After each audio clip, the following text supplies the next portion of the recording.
This is San Diego News Daily. I'm Monica Dean. Let's get right into your top local stories. There's a new chapter in the double murder case that captured the nation's attention nearly 2 years after a former TikTok star was sentenced for the murder of his estranged wife and her friend. Ali Abulaban appeared in court to make an appeal.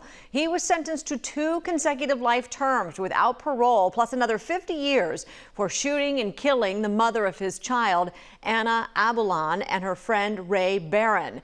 Ali's defense argued the crime was fueled by his poor mental health, the upbringing, and addiction to cocaine.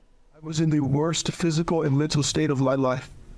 I was sick, suffering from an untreated severe mental illness that was combined with a crippling drug addiction, which put me in a state of a drug-induced psychosis. My response to that moment was an unintended, impulsive reaction against my better judgment. In the end, the judge said he wasn't sure Abulaban was even sorry. During sentencing, Abulaban's attorney's request for a lighter sentence was denied. Now to a developing story out of Poway. The San Diego Sheriff's Office tells us they are investigating an assault. They say this happened yesterday overnight just before 3 a.m. They say a man hit his wife with a hammer. She was taken to the hospital, but there's no word on her condition. The San Diego Sheriff's Department says law enforcement is still searching for the man involved. We stopped by the area and spoke with a neighbor who says she heard the violence as it happened.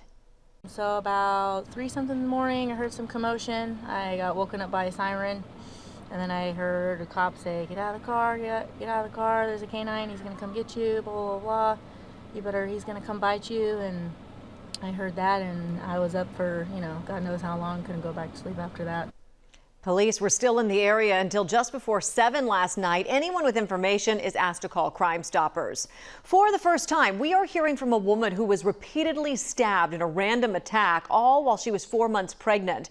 The assault happened 2 summers ago. A judge just sentenced her attacker, Cole Klemke, to 10 years in prison for attempted murder with credit for time served. Prosecutors say surveillance video shows Klemke came up behind her while standing at an ATM near the Target in Murrow Award. Unprovoked, he put his arms around her neck, then stabbed her. He then pushed her to the ground and continued to attack her before she was able to kick him and run off.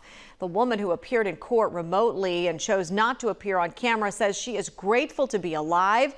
She's fearful the emotional damage from the attack will last a lifetime. I'm grateful to be alive and have worked very hard to rebuild my life. But this crime left permanent physical scars, lasting emotional traumas, and burden that my family and I continue to carry every day. After getting an attack like this, she was saying she wasn't able to go to the store alone for years after this happened. And she almost died. Court documents show Klemke, once a standout athlete at Torrey Pines High School, has a history of drug and mental health problems. He is also expected to have to pay restitution for medical bills and emotional trauma. A judge will decide all about that at a later date. New today, we are learning about a major bust for San Diego PD's narcotics team. They have arrested 7 people accused of using Instagram to sell drugs to college students, as well as manufacturing and selling ghost guns. San Diego police say this years-long investigation led to the seizure of over 2 pounds of cocaine, bags of mushrooms and marijuana, 16 firearms, kits to build ghost guns, high-capacity magazines, hundreds of prescription pills, and over $40,000 in cash. We're going to be taking a closer look into that investigation later today with a full report coming up on our afternoon newscasts. Chief Meteorologist Sheena Parveen joins us now with a look at your forecast. Hi, Sheena. Hi there. As we head through the afternoon, you might notice it's going to feel a little bit more comfortable today, more of an onshore flow. This will mean more clouds, but slightly cooler. Inland will be in the mid-80s. For the coast, about the upper 70s, mountains around 80, deserts near 104. Tomorrow's going to be the coolest day. So for the inland valleys, we'll be in the low 80s. It will be a cloudier day, though, for the whole county. Friday, closer to the mid-80s, and then into the weekend, we have another gradual warm up, mid-80s inland Saturday, upper 80s Sunday. We'll show you everybody's 10-day forecast coming up. Thank you. In an abrupt reversal, the city of San Diego decides to reopen more than a dozen restrooms at Mission Bay after fierce public backlash. We'll tell you why coming up next. We are rolling. Your left, I'm sorry. Let's do this. Where do you get your information from? Well, definitely start with the local news. The reason why I love listening to local news like NBC, they give the facts. California families could feel They have a genuine interest, first as people and second as a news team. Because this is their community too. Sometimes the news isn't always fun. Bringing it to us every day in good and bad times is something that we rely on. Nice to have you with us. This is San Diego News Daily. I'm Monica Dean. Welcome back. More than a dozen public restrooms in Mission Bay closed by the city of San Diego will reopen first thing on Monday.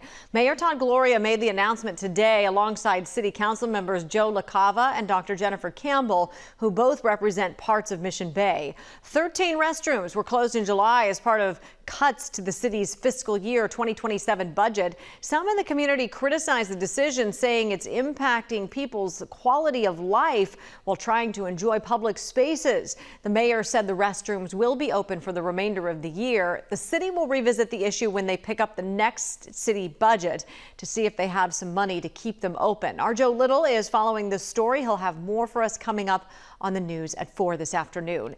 Nearly a year and a half ago, a 50-bed shelter opened downtown, specifically for women and children experiencing homelessness.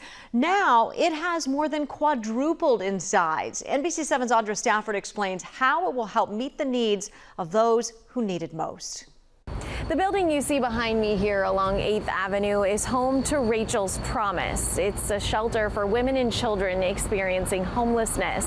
And as promised, they've now expanded to be able to help even more people. May every person who crosses these doors encounter not only shelter, but the promise of a new beginning. A blessing and celebration for the newly expanded Rachel's Promise Center and the many women and children who will now call it home.